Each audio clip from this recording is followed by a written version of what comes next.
ఇవాళ అంబటి రాంబాబు గారికి court bail మంజూరు చేయడం జరిగింది. మేము అనుకున్నట్టుగానే దేవుడు మా యందున్నాడు, అన్ని గమనిస్తున్నాడు.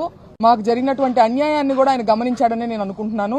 ఆ రోజు వెంకటేశ్వర స్వామి దర్శనం అయిన తర్వాత జరిగినటువంటి ఈ ఇన్సిడెంట్స్ అన్ని ఏవైతే ఉన్నాయో అదంతా కూడా వెంకటేశ్వర స్వామి గారి దర్శనం అయిన తర్వాత జరిగింది. సో అన్ని ఆయన గమనిస్తూ దేవుడు మా యందు ఉండి ఇవాళ మాకు రాంబాబు గారికి బెయిల్ రావడం జరిగింది. అట్లాగే వాళ్ళ ఎవరైతే ప్రవోక్ చేశారో గ్రంథాలయం చైర్మన్ గారు వందన గారు గాని ఇతరులు గాని ప్రవోక్ చేసిన వారి పట్ల మటుకు ఏ కేసులు లేవు. అవే తప్పులు చేసినటువంటి అవే మాటలు మాట్లాడినటువంటి వారి మీద మటుకు ఏ కేసులు లేవు.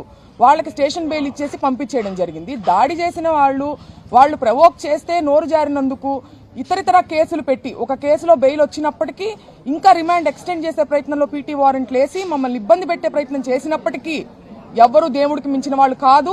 న్యాయ వ్యవస్థ మీద మాకు నమ్మకం ఉంది. ఇవాళ ఆయనకి బెయిల్ వచ్చినందుకు మేమందరం చాలా ఆనందంగా ఉన్నాం.